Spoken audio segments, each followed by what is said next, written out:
చూస్ country delight, live better. ఇప్పుడే country delight app ని download చేసుకోండి. నేను చెన్నై వెళ్ళినప్పుడు కూడా రాజ్బాబు అన్న ఇల్లు కూడా చేశాను. అదే మన నేను చూసా. శివాజీ గణేషన్ గారి ఆపోజిట్ ఇల్లు. అవును. ఆ ఇల్లు చూస్తున్నప్పుడు మనకి ఎంత హ్యాపీనెస్ ఇస్తుంది. అదే నిజంగా నువ్వు నమ్మవు. అప్పట్లో నీకు సర్కార్ ఎక్స్ప్రెషన్ పిక్చర్ తీశారు భావనారాయణ గారు, దానికి ప్రొడ్యూసర్. అప్పుడు అన్నయ్యకి మేము రంగరాజపురంలో అడ్డుకుండేవాళ్ళం. అన్నయ్య బ్యాచులర్గా ఉన్నప్పుడు అక్కడ భాస్కర్ శాస్త్రి గారని ఆ ఇంట్లో, మా ఇంటి పక్కనే తెలంగాణ. ఆ వీధిలోనే మోడుకూరు సత్యం, వెనకాల వీధిలో పద్మనాభం గారు, కోదండపాణి గారు, మిక్కిలినేని గారు అందరూ ఉండేవారు ఆ రంగరాజపురంలో.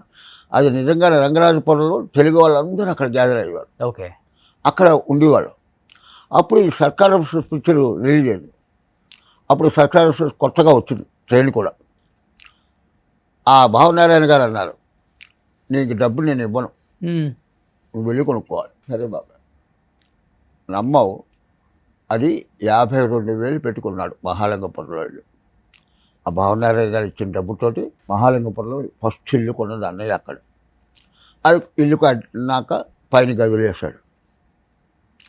తర్వాత కారు, పైన గదులు వేసాక లేదు, బాగా అప్పుడు ఫుల్ బిజీ. సర్కార్ దాటా అయ్యాక అనే పీక్ వచ్చాడు. మెయిన్ కమెడియన్, ఆడి మీదే పిక్చర్ కూడా, కృష్ణ గారు తను. అలాంటి ఇల్లు కొన్నాడు, పైన గదులు వేసాడు డబ్బు వచ్చాక. తర్వాత ఒక కుక్కను పెంచుకున్నాం, తర్వాత ఒక గోర్ఖాను పెట్టుకున్నాం. అప్పుడు ఏంటి, ఒక స్టేటస్ అంతా కలిసి ఉండేవాళ్ళు. అప్పుడు జాయింట్ ఫ్యామిలీ. అప్పుడు కాదు, అమ్మ నాన్నగారు అప్పుడు రాజమండ్రిలో ఉండేవారు. నేను అన్నయ్య దగ్గరికి వెళ్ళా ఏఎంఏ చదవడానికి. అప్పుడు అక్కడ ఏంటి, ఎప్పుడైతే డబ్బు వచ్చిందో, డబ్బు వచ్చేవాడికి పైన గదులు వేసాం, బంగారం కొనుక్కుంటాం, ఓ కుక్కను పెట్టుకున్నాం, ఒక గోర్ఖాను పెట్టుకున్నాం. ఓ రోజు నేను కింద పడుకున్నా, పైన వదిన అన్నయ్య వాళ్ళు, నేను కింద రూమ్లో పడుకున్నా. రాత్రి 1 గంటకి నన్ను లేపాడు. ఏంటి అన్నయ్య ఎప్పుడు లేచాడు? అసలు గోర్ఖాను పెట్టాం కదా, అది పడుకున్నాడో చూస్తున్నాడు, చూద్దాం అన్నాడు. నెమ్మదిగా గ్రిల్ ఓపెన్ చేసి తాళం తీసి ఆ గేట్ దగ్గరికి వచ్చాం. ఆ గోర్ఖా వెళ్ళాడు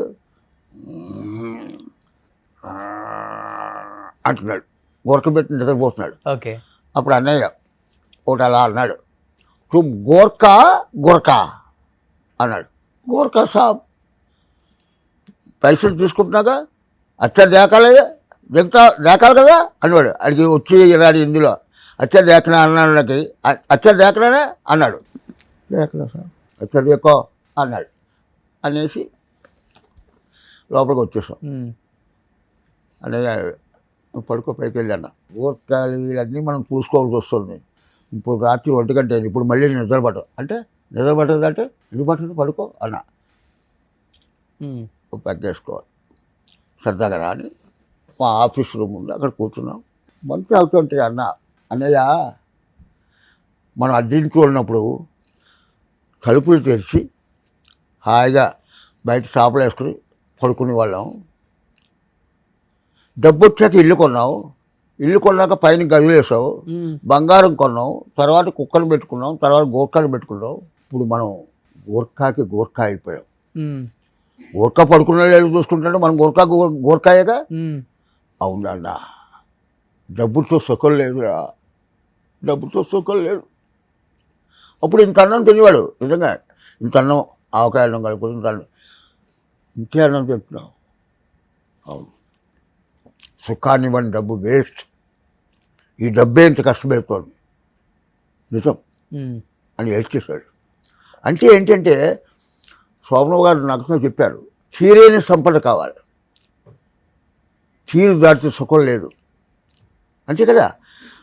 మనకి నీకు నీ పాఠం బట్టి నీకు 8 నెంబర్స్ స్టెప్ కావాలి అనుకున్నావు, నువ్వు షాప్కి వెళ్ళావు, కొంచెం పాఠం పెద్దదైనా బాగుంటుందిలే ఇన్ ఫ్యూచర్ అని 9 నెంబర్ కొనుక్కుంటావా? కొనుక్కోక. సపోజ్ 8 నెంబర్ కావస్తే 7 నెంబర్ కొంచెం తక్కువ అవుతుంది కదా అని, అది 250 అంటే 7 నెంబర్ కొనుక్కోక. 7 నెంబర్ పొరపాటు నువ్వు కొనుక్కుంటే తక్కువ ధరని టైట్ అవుతుంది కదా, బాధ పెడుతుంది, పుండు అవుతుంది. 8 బదులు నాకు డబ్బు ఉంది కదా 9 కొనుక్కున్నాం అనుకో, లూజు చెప్పలు వేసుకుంటే నడక మారిపోతుంది. అంతే కదా, 8 కావాలి. అదే తీరు. మనకి డబ్బు కావాలి. ఈ ప్రపంచంలో అందరికీ డబ్బు కావాలి. డబ్బు లేకపోతే ఏం లేదు. డబ్బు కావాలి, కానీ సుఖాన్ని ఇవ్వని డబ్బు మాత్రం వేస్ట్ రోషన్, వేస్ట్. ఏంటన్నా జీవితంలో ఏదైనా చేదు అనుభవమా డబ్బుతో గానీ కుటుంబంతో గానీ? ఎందుకని ఇప్పుడు సపోజ్ నాకు అనిపిస్తుంది, ఎందుకో మీరు ఏదో బయటికి చెప్పాలనుకుంటున్నారు, దాన్ని డైరెక్ట్ గా చెప్తే ఆడియన్స్ ఎలా వేరేలాగా తీసుకుంటారా, తీసుకోరు, కుటుంబం వేరేలాగా తీసుకుంటుందా, అలాంటి కాదు. ఏదో ఒక రోధన అయితే నాకు నీకు చెప్పాను కదా, అన్నయ్యదే చెప్పా. అన్నయ్య లైఫ్లో మా అనంత వాళ్ళు చిన్నాళ్ళు, నేను అనంత గడిపా.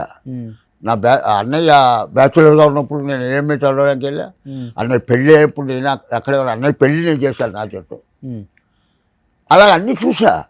అన్నయ్య బుక్ చదివా. ఒక అన్నయ్య ఏమో నిజంగా ఒక 20-30 ఏళ్ళు బుక్కు, నాది ఒక 56 ఏళ్ళు బుక్కు. 2 బుక్కులు చదివిన సారాంశం నీకు చెప్తున్నా. ఎందుకంటే డబ్బు కావాలి. మా అన్నయ్య ఏజ్ అని తెలుసా పోయినప్పుడు 47. అవును, 83లో పోయాడు. మా అన్నయ్య పిల్లలు ఏంటి 9 ఇయర్స్ 11 ఇయర్స్. మా అన్నయ్య పీక్. మా అన్నయ్యకి ఫిల్మ్ఫేర్ అవార్డ్స్ వచ్చాయి. ఈ రోజు సమానంగా డిమాండ్ చేశాడు. రాజబాబు చేసే టాప్ కమెడియన్ అనిపించుకున్నాడు. మా అన్నయ్య 40 ఏట పోయాడు. ఎన్ని సినిమాలు చేశారు అప్పటికి? 462 ఎన్నో చేశాడు. దాంట్లో 350 100 డేస్. 350 100 డేస్. అప్పట్లో ఈ డాక్టరేట్లు ఇవన్నీ లేవు, నంది అవార్డులు లేవు, ఫిల్మ్ఫేర్ అవార్డు ఒకటి ఉండేది. 6 ఇయర్స్ కంటిన్యూగా ఫిల్మ్ఫేర్ అవార్డు రాజబాబే బెస్ట్ కమెడియన్ కదా. అప్పట్లో మినిమం ఏడాదికి ఒక 10 పిక్చర్లు ఉండేవి. 10 పిక్చర్లు రాజబాబు ఒక డేడ మిస్ అవ్వచ్చు, లేకపోతే 10 పిక్చర్లు ఉన్నాయి. అలాగా ఒక ఏడాదిలో నువ్వు నమ్మవు 27-29 పిక్చర్లు చేశాడు. ఓకే. అప్పుడు ఏంటి, ఆ డబ్బు సంపాదించాడు, కీర్తి సంపాదించాడు. తను అనేవాడు పుట్టి చీమ కూడా బతుకున్నంతకాలం బతుకుతుంది, ఎవరో తొక్కుతాడు చచ్చిపోతుంది. మనిషి అన్నవాడు చచ్చిపోయాక బతకాలరా, ఆడే మహామనిషి అవుతాడు. నిజంగా మా అన్నయ్య చాలా ఇంటర్వ్యూలు చెప్పా. 75 మందికి మ్యారేజ్ చేశాడు తన సొంత డబ్బుతో, ఫ్రీ పెళ్ళిళ్ళు బయట వాళ్ళకి. ఒక 65 మందిని గ్రాడ్యుయేట్ చేశాడు. మా సొంత రాజమండ్రి స్కావెంజర్స్ కాలనీ కట్టాడు. మనం శుభ్రంగా డబ్బుని కానీ అన్నీ తింటాం, టాయిలెట్ క్లీన్ చేసే వాళ్ళకి కోసం ఆలోచించట్లేదు ఎవరు అని స్కావెంజర్స్ కాలనీ కట్టాడు. తను చదువుకోవడానికి చిన్నప్పుడు మా నాన్నగారు ఎస్ఎల్సీ అయ్యాక టీచర్ ట్రైనింగ్ చేయించారు మా నాన్నగారు. ఏంటంటే మనకి పరిస్థితులు బట్టి అతను అందుకోసం ఏం చేశాడు, తను డబ్బు సంపాదించాక నన్ను, మా బాబీని, మా అనంతుని ముగ్గురిని గ్రాడ్యుయేట్ చేశాడు. మమ్మల్ని ముగ్గురిని చేయడమే కాకుండా బయట వాళ్ళని ఒక 65 మందిని సొంత డబ్బుతో గ్రాడ్యుయేషన్ చేయించాడు. ఓకే. రాజమండ్రి దగ్గరగా కోరుకొండని ఉంది, అక్కడ రాజుబాబు జూనియర్ కాలేజీని కట్టించాడు. ఏంటంటే ఫ్రీయా, తన సొంత డబ్బులతో కాలేజీ కట్టించాడు. నేను, మా అన్నయ్య, మా వదిన, పిల్లలు, మా అమ్మ నాన్న వెళ్ళే ఓపెనింగ్. ఇప్పుడు అది కాలేజీ జరుగుతుంది. సుమన్ టీవీలో మీ పర్సనల్ అండ్ బిజినెస్ ప్రమోషన్స్ కోసం కింది నెంబర్కి కాంటాక్ట్ చేయండి.